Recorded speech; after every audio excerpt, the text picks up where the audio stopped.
Տիկին Մանասյան, խնդրում եմ վեդի դեպքերի մասին խոսեք, մասնավորապես սրա մասին, որ փաստորեն է դեպք տեղի ունեցել փետրվարին, ոստիկանությունն ասում է, որ իրենք օպերատիվ ընթացք են տվել եւ ստացվում է, որ գործը քննչականում մնացել է, այդպես է ստացվում իրենց հայտարարություններից եւ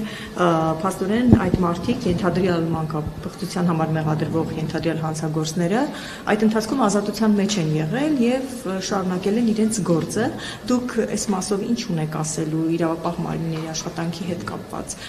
Նկատել եք, որ դրանք թերացել են եւ դա ունեցել է հետևանքներ։ Նախ դրա մասին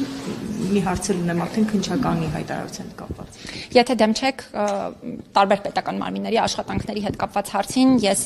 մի փոքր ավելի ուշ պատասխանեմ, որովհետեւ մենք իրենցից առնվազն հաղորդակցության արդյունքում մի փոքր այլ տեղեկատվություն ենք ստացել եւ ես գրավոր բարձաբանումներ եմ ուզել, որպեսզի մենք հասկանանք, թե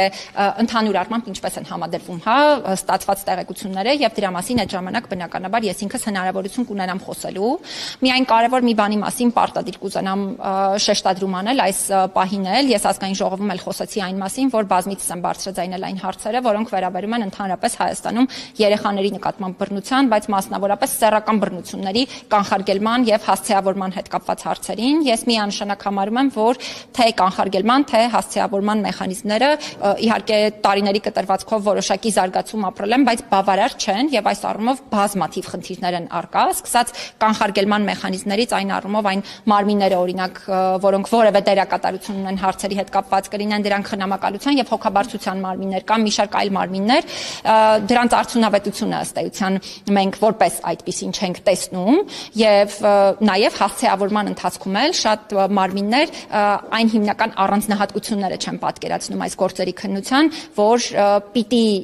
դեպքերին վերաբերելի լինի եւ այդ գործերի քննությանը վերաբերելի լինի։ Այս առումով հիմնական հարցը այն է, որ չնայած այո անհատական մակարդակում կան բազմաթիվ մասնագետներ, ովքեր շատ լավ են աշխատում եւ շատ լավ գիտելիքներ ունեն, բայց համակարգային տեսանկյունից սա շատ լուրջ համակարգային խնդիր է մնում, ինչը իմ կարծիքով ամենավտանգավոր հարցն է, որը կարող է այս առումով առկա լինել։ Այս վտանգավորը նա չէ, որ փաստորեն ձեզ համար տարակուսելի չէ, ինչպես են այդ մարդիկ ազատության մեջ եղել եւ շարունակել այդ գործը եւ ինչպես բոլորս տեսանք, փաստորեն Սյուզի Բադոյանի համառության հետեւողական աշխատանքի արդյունքում դաղմուկ ստացավ։ Քննչականի աշխատանքը ինչպես է գնահատում, որ դրանց չեն ազատությունից բայց ազատությունից չեն զրկել։ Ես նորից եմ կրկնում, եթե դեմ չեք, մենք պաշտոնապես ստանանք պատասխանը, որպեսզի ես հիմա անվստահելի կամ անարժանահավատ որևէ տեղեկատվության հիման վրա եզրահանգումներ ու դիրքորոշում չձևավորեմ։ Բայց մի կարևոր հանգամանք բազմիցս ենք խոսում այն մասին, որ միայն ազատազրկումը չէ, որ որևէ հարցի հետ կապված հիմնական լուծումը պետք է լինի։ Ես այստեղ շատ ավելի համակարգային խնդիրներ եմ ինքս տեսնում, հետեւաբար մի շարք այլ հարցերի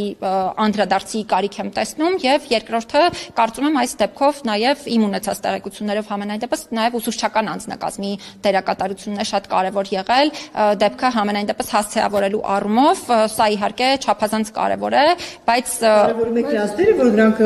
պարզել են, դիմել են ոստիկանություն իհարկե պարզելիության տեսանկյունից, որովհետև մինչ այդ տեղեկատվությունը դարձյալ չունեմ, նորից եմ կրկնում կանխարգելման տեսանկյունից ես համարում եմ, որ մեր մեխանիզմները բավարար չեն միանշանակ, որովհետև հաստատ պրոֆեսիոնալ չեն այն առումով, որ չեն տիրապետում մի շարք հմտությունների, օրինակ ես ազգային ժողովում ընդամենը մի քանի րոպե առաջ ներկայացնում էի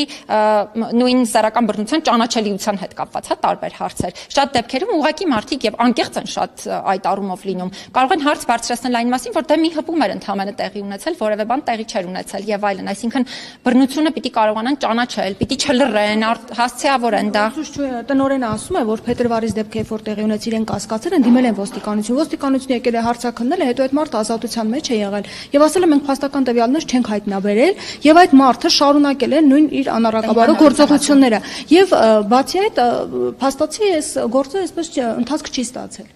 Ըստ էության վարույթ է եղել գործով եւ վարույթը կարճված չի եղել եւ այս առումով ամենակարևոր բանին նորից անդրադառնամ, շատ դեպքերում այս գործերի քննության առանձնահատկությունները չեն պատկերացնում եւ պարզապես գործի քննությունը իրականացնում են նույն ձևաչափով, ինչ օրինակ այլ վարույթի քննություն կիրականացնեին։ Օրինակ, ուղղակի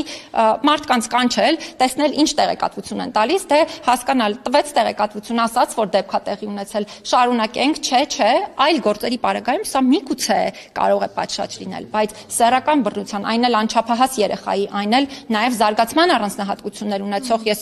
կոնկրետ որևէ դեպքով չասեմ, հա, համակարգային ասեմ, եթե տարբեր առանձնահատկություններ ունեցող երեխաներ լինեն, իրենց հետ կապված միանշանակ է, որ առանձնահատուկ պետք է լինի ապացույցների համադրումն իրականացնել եւ փաստացի տվյալներ կունենային, բայց իրենք չեն արել դա եւ շարունակվել է այդ ամեն ինչը մի քանի ամիս շարունակ։ Ստանանք պաշտոնապես նորից եմ կրկնում, հա, ես արդեն համակարգային առումով խնդիրների մասին խոսեցի, ստանանք նոր այս դեպքով ավելի հստակ խոսենք։ Իսկ մյուս դեպքը քննչականը դրա այդ մեծ աղմուկից հետո, որ բարձրացավ ու պարզվեց, որ քննչականը գործին չի տվել այնպիսի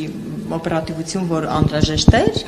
եւ այդ նրանք մի ծավալուն հաղորդագրություն են տարածում, որտեղ մանրամասն նկարագրում են այդ մարդկանց մտավոր խնդիրների մասին են գրում եւ նախաքննական գաղտնիքներ են հրապարակում։ Դուք այստեղ չեք տեսել, որ խախտվել է եւ քննությունն էլ կարծեմ առերեսման էին տարել առանց փաստաբանի մեկին,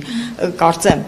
Դուք այստեղ չեք տեսնում, որ այդ մարդկանց իրավունքները խախտել են, նաեւ այդ նույն քննչական մարմինը իր հայտարարությամբ, իր քննություն ընդհանալու կարգով։ Իհարկե պետական մարմինները առաջին հերթին եւ նաեւ մյուս բոլոր դերակատարները, ովքեր հանրային տարբեր հարցերի լուսաբանում են իրականացնում,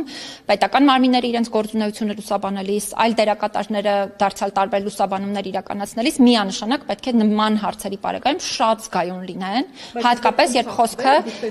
ես կարծում եմ, որ միանշանակ այստեղ կա խնդիր եւ միանշանակ պետք է այլ տրամաբանությամբ նույն հաղորդակցություն իհարկե պետք է լինի, բայց պիտի այն այլ տրամաբանությամբ իհարկե լինի զգայունությունը պահելով, ի նկատի ունեմ թե զարգացման առանձնահատկությունների վերաբերյալ տարբեր զգայուն տվյալները չներկայացնելով հրապարակային անձնական տվյալ է, որովհետև եւ շատ ինքը կարող է խոցելի վիճակում դնել մարդուն եւ մի շարք այլ հանգամանքներ։ Նույնը օրինակ լրագրողական լուսաբանումներն էլ շատ կարեւոր են։ Եվ այդ պաշտոնական հաղորդագրության երկու դեպքում էլ խնդիր եք տեսնում, որ իրենց հարցաքննության են Ես քննության առումով հիմա որևէ բան չասեմ, որովհետև դա պիտի արձանագրես, որ օրենքի խախտում է եղել, բայց զուտ հաղորդակցության տեսանկյունից նորից շեշտադրեմ, որ պետական մարմինները առաջին հերթին, նաև մյուս մարմինները պետք է կարողանան այդ զգայունությունը եւ նրբանկատությունը պահել, որտեղ այստեղ կարող են բազմաթիվ հարցեր ի հայտ գալ թե անձնական տվյալների պաշտպանության, բայց ավելի մարդկանց խոցելի վիճակում չդնելու հետ կապված։ Տիկին Մանասյան, նաև Դավիթ Իշխանյանն է ձեզ դիմել ապօրինի Բաքվի բանտում պահվող, որպեսզի դուք այցելեք եւ ուշադրության կենտրոնում պայքարի խնդիրները, որոնք կան, ասում է, որ ապօրինաբար է քննությունը իրականացվել բազմաթիվ խախտումներով։ Արդյոք հնարավոր է այստեղ լրացնել, նախ խնդրում էր հատկապես իհարկե դուք պատասխանեցիք։ Ես պատասխանեցի, բայց այդ հարցին էլի հնարավոր չի դա հանել, հա ձեր մանդատի շրջանակում չի, որտեղ խնդրում էր, որ այդ ամբողջ նյութերը Ես չեմ ասում հնարավոր չի, այսպես ասեմ, էլի, գործիքները մենք ենք ընտրում, թե ինչ տրամաբանությամբ եւ ինչ արդյունավետությամբ հա հնարավորություն կունենանք նպատակին որևէ հասնելու, միանշանակ այս անձանց իրավունքներով իրապես մենք անկախ դիմումներից եւ անկախ մեզ դիմելիության հանգամանքից ամենօրյա ռեժիմով զբաղվում ենք, հետեւաբար այս դիտանկյունից եթե դեմ չեք հրապարակման ենթակա տեղեկատվության արկայության դեպքում մենք բնականաբար կհրապարակենք, բայց շատ ավելի մանրամասն մենք հրապարակային հանդես ենք եկել, երբ Ռուբեն Վարդանյանի ուղերձին հրապարակային նաեւ մասն է, դուք չեք ցանկանում այցելեք։ Ես այս հարցին պատասխանել եմ Հայաստանի պահվող տարածքներում։ Ես այս հարցին պատասխանել եմ հրապարակային եղանակով տեքստը, եթե նայեք, այլ հրապարակման ենթակա այլ հրապարակման պահվող վայրերում։ Դուք այդպես եք այո նշում, բայց այս դեպքում դուք չել արգելվում, չէ՞ որ կարող եք գնալ, այսինքն ինչ մտահոգությունը որն է։ Անհանգստությունը գնալու, վախ ունեք այնտեղ գնալու ինչն է պատճառը։ Մենք կարծես թե ես գրեթե որևէ բան չկա ինչից վախ ունեմ, այդ թվում տարբեր կենթանիներից, միջատներից եւ այլն, այսինքն վախերի հետ կապված եք չխոսենք, որովհետեւ մի քիչ ավելորդ է հատկապես մարդու իրավունքների պաշտպանի պարագայում, նորից եմ կրկնում, մարդու իրավունքների պաշտպանի պարագայում ընդհանրապես կարիք չկա խոսել վախերի արկայության մասին, որովհետեւ մարդը երբ ստանձնում է այս